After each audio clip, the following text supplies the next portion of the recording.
अक्सर ये सवाल हमारे मस्तिष्क में घूमता रहता है कि जिस प्रकार की व्यवस्थाएं, सामाजिक व्यवस्थाएं महावीर और बुद्ध के समय थी, वैसी आज क्यों नहीं बन पा रही है। दिन प्रतिदिन भारत अपना अध्यात्म क्यों खोता जा रहा है। क्यों बुद्ध और महावीर, कृष्ण और कबीर, दादू और दरिया जैसे संत कम होते जा रहे हैं। इस प्रकार की अध्यात्म की अद्भुत ज्योतियां बिल्कुल विरल होती जा रही है।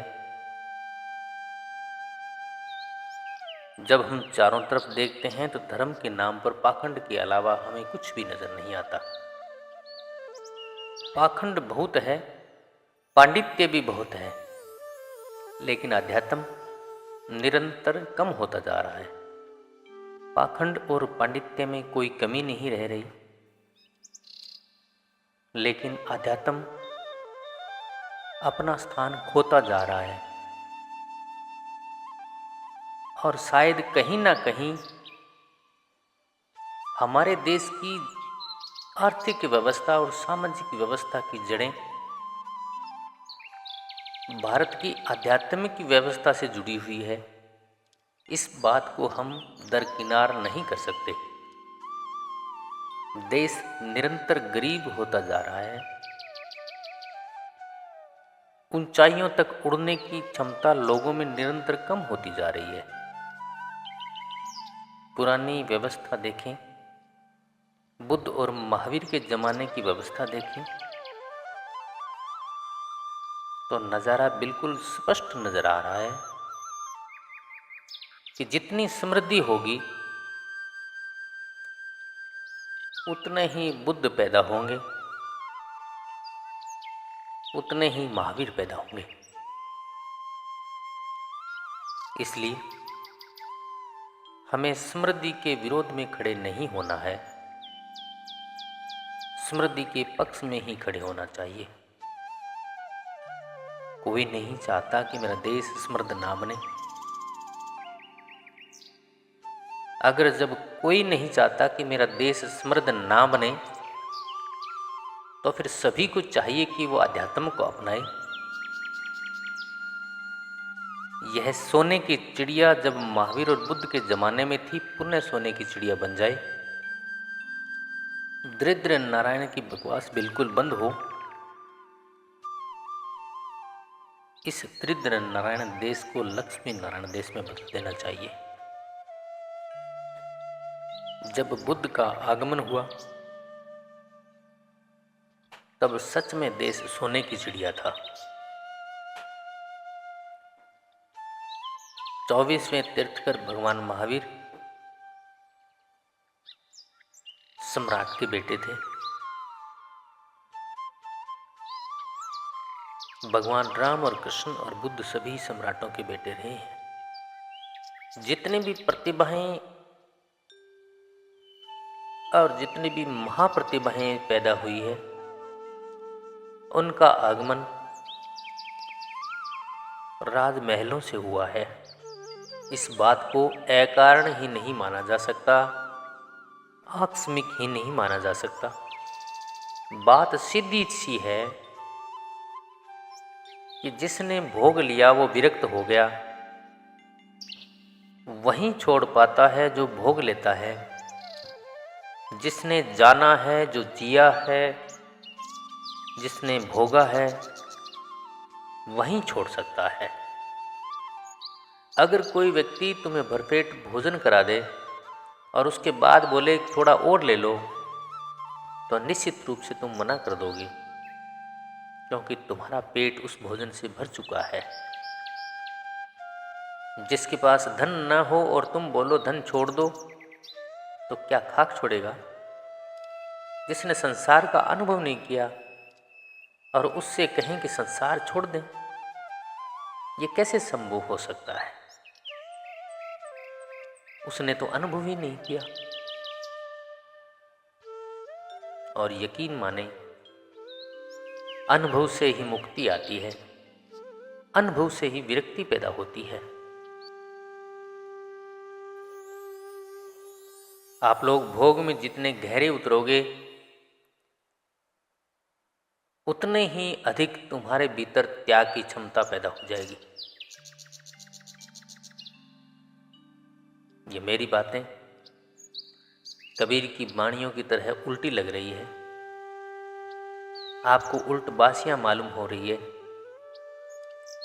लेकिन जरा भी उल्टी नहीं है।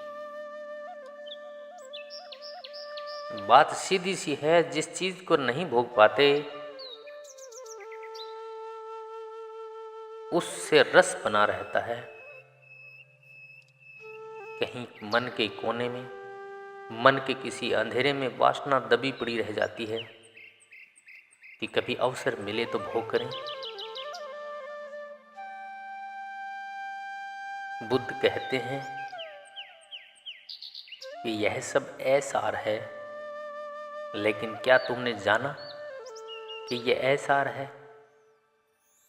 तुम्हें ऐसार मालूम नहीं पड़ता क्योंकि तुमने उसको भोगा नहीं। जिसने भोगा ऐसार तो उसे ही मालूम पड़ेगा।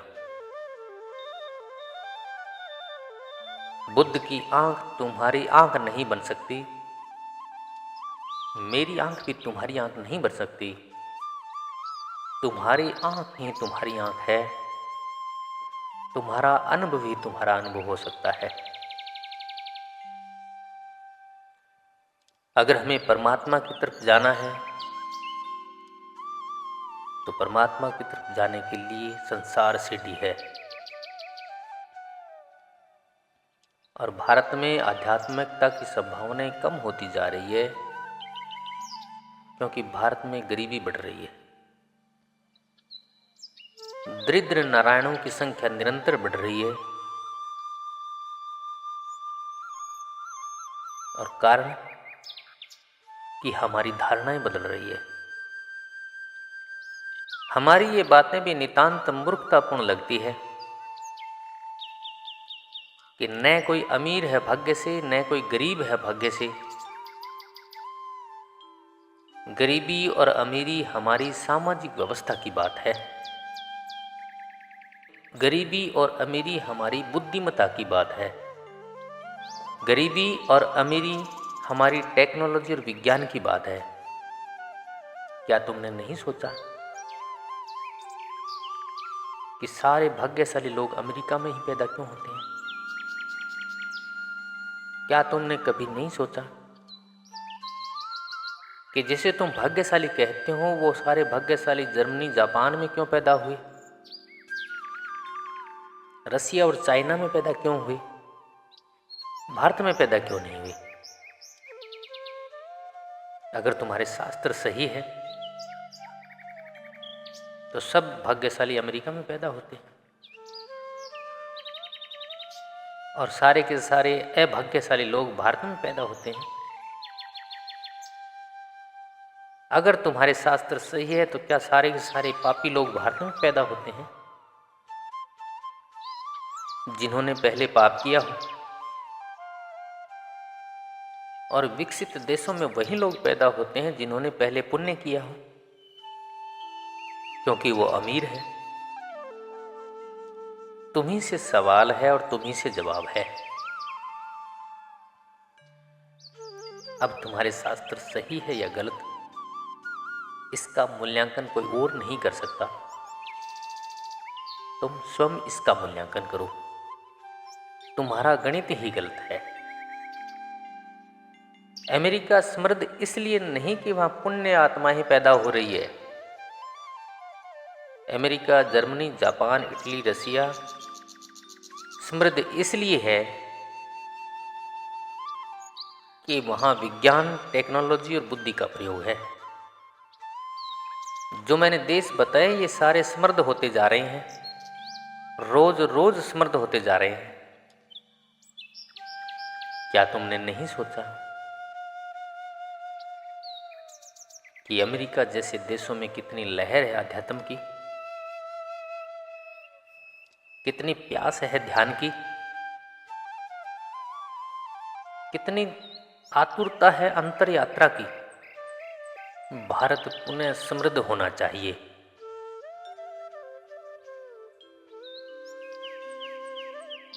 और बिना टेक्नोलॉजी के, बिना विज्ञान के यह देश समृद्ध नहीं हो सकता।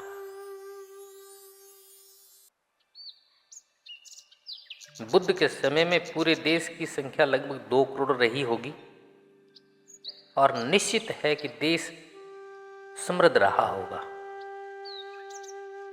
इतनी सारी भूमि और लोग 2 करोड़। भूमि तो अब भी उतनी ही है, लेकिन लोग आप जानते हो 1.5 अरब से ज्यादा। और हम लोग सिर्फ भारत की बात नहीं कर रहे, हमारे आसपास के मुल्क भी हमारी श्रेणी में आते हैं। भूमि घटती जा रही है और जनसंख्या बढ़ती जा रही है। और इस संसार में तो अजीब सी बात है, बड़े अनूठे हिसाब है यहाँ के। अमीर घर में बच्चे कम पैदा होते हैं और गरीब घर में तो तुम देखते ही हो। शायद ऐसे ही लगता है जैसे इनका यही काम हो। क्यों? अमीरों को तो अक्सर बच्चे गोद लेने पड़ते हैं और कारण है कि जीवन में जितनी ही सुख सुविधाएं पैदा होती है, जीवन में विश्राम भी उतना अधिक हो जाता है, उतनी ही काम वासना की पकड़ भी कम होती जाती है। और जिनके पास भोग करने का कोई और सौदा नहीं होता, उनके पास तो बस एक ही मनोरंजन का साधन है, काम वासना, और कोई मनोरंजन नहीं। तो गरीब आदमी का एक ही मनोरंजन है, काम वासना, और उससे आदमी बच्चे पैदा करते चला जाता है। जितने गरीब देश है उतने ही और गरीब होते चले जाते हैं, जितने अमीर देश है उतने और अमीर होते चले जाते हैं। क्योंकि अमीर देशों में बच्चे पैदा करना बहुत सोच विचार का विषय होता है। एक बार राजा जनक ने एक बहुत बड़े शास्त्रार्थ का आयोजन किया था। 1000 गायों, सुंदर गायों को, उनके सींगों को सोने से मढ़कर, हीरे जवाहरात जड़कर महल के द्वार पर खड़ा किया कि जो भी शास्त्रार्थ में जीतेगा वह इन गौओं को ले जाएगा। ऋषि मुनि आए, बहुत बड़े बड़े प्रकांड पंडित विद्वान आए। विवाद चल रहा था, कौन जीतेगा पता नहीं। विवाद चलते चलते दोपहर हो गई और गायें धूप में खड़ी थी। तब याज्ञवल्क्य आए, जो कि उस समय के एक बहुत ऊंचे स्तर के ऋषि थे। आए अपने शिष्यों के साथ। महल में प्रवेश करने से पहले अपने शिष्यों से कहा कि सुनो,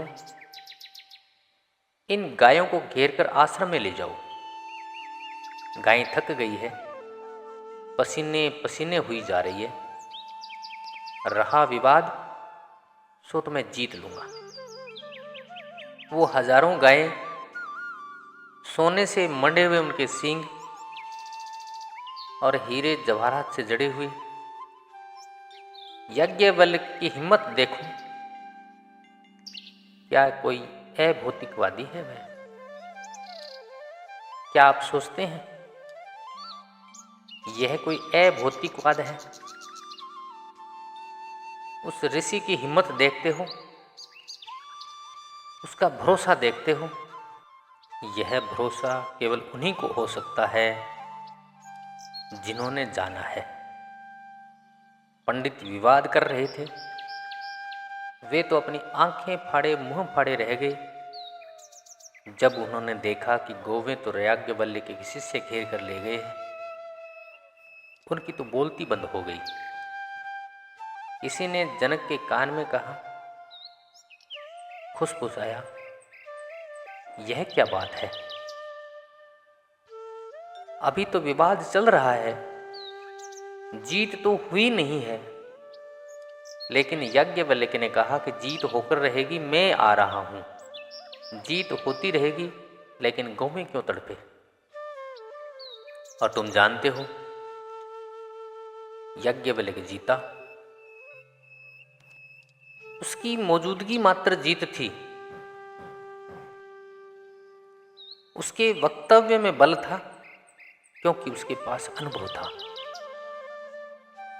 अब जिनके आश्रम में हजारों गायें हों, सोने से मंडे हुए उनके सींग हो, क्या तुम सोचते हो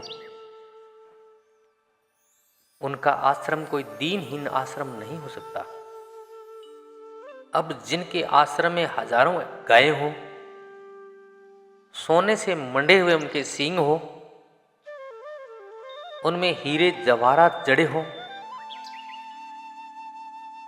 निश्चित रूप से उनका आश्रम कोई दीनहीन आश्रम नहीं हो सकता। उनका आश्रम निश्चित रूप से बहुत सुंदर रहा होगा, सुरम्य और सुविधापूर्ण रहा होगा। उस समय के आश्रम बहुत समृद्ध थे। उपनिषदों और वेदों में दरिद्रता की कहीं कोई महिमा मंडन या प्रशंसा नहीं की गई है। यही कहा गया है कि दरिद्रता पाप है, क्योंकि जितने सारे पाप पैदा होते हैं वो दरिद्रता से पैदा होते हैं। दरिद्र व्यक्ति बेईमान हो जाएगा, दरिद्र व्यक्ति चोर हो जाएगा, दरिद्र व्यक्ति धोखेबाज हो जाएगा। बात स्वाभाविक सी है, होना पड़ेगा।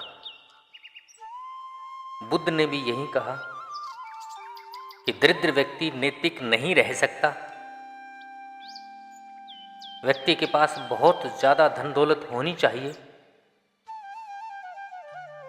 अगर धन दौलत होगी तभी तो वो दान कर पाएगा, तभी तो वो भोग कर पाएगा, तभी तो वो अतिथि का सत्कार कर पाएगा।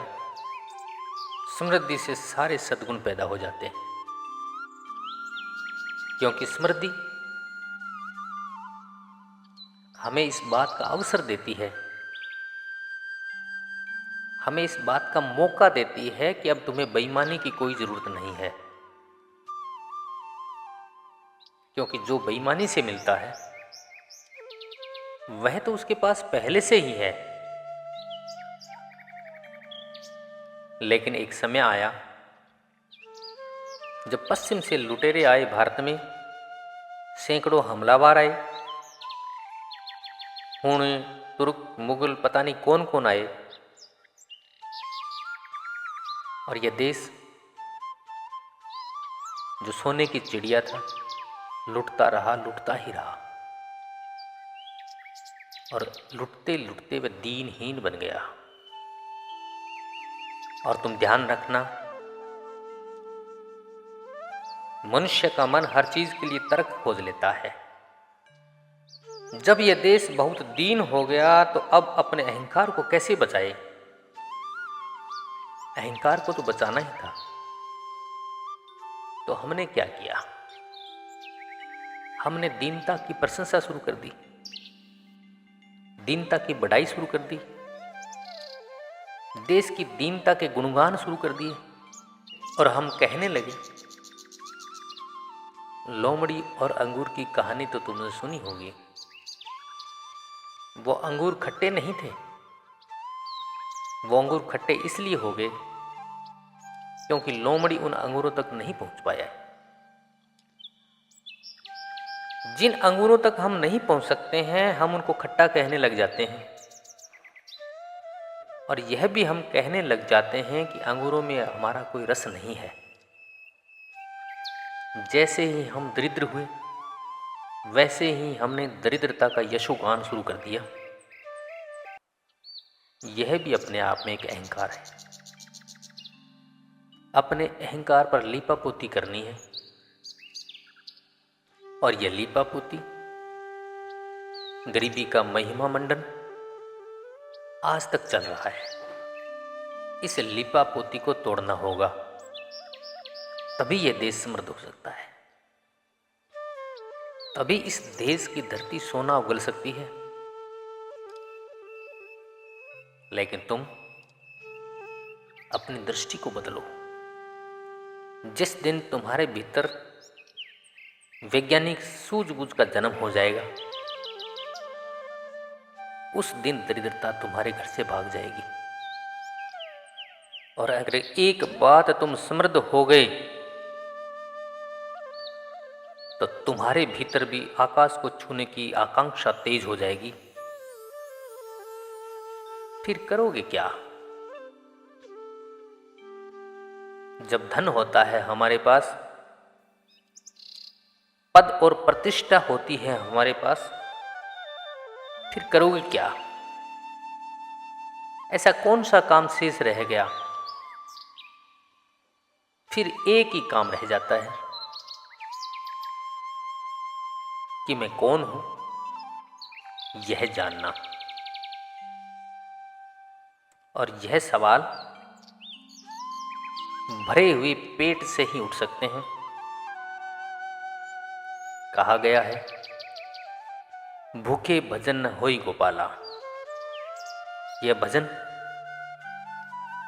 यह कीर्तन, यह आनंद, यह गीत, यह उत्सव, यह आध्यात्म भरे हुए पेट से ही पैदा हो सकता है। और अगर तुम वंचित हो इन सुख सुविधाओं से, तो इसका कारण कोई और नहीं, सिर्फ अपने ही कारण से वंचित हो। अगर वंचित हो तो तुम अपनी गलत धारणाओं के कारण वंचित हो, जिसकी वजह तुम स्वयं हो। और मैं फिर कहता हूं तुमसे, जैसा चल रहा है अगर वैसा चलता रहा तो कोई भी आशा की किरण नजर नहीं आती। आशा की किरण सिर्फ एक है, और वो ये किरण है कि यह देश समृद्ध होने की कामना से, समृद्ध होने की अभिप्सा से भरे। और फिर तुम देखना, उस अभिप्सा से अपने आप अध्यात्म का जन्म हो जाएगा।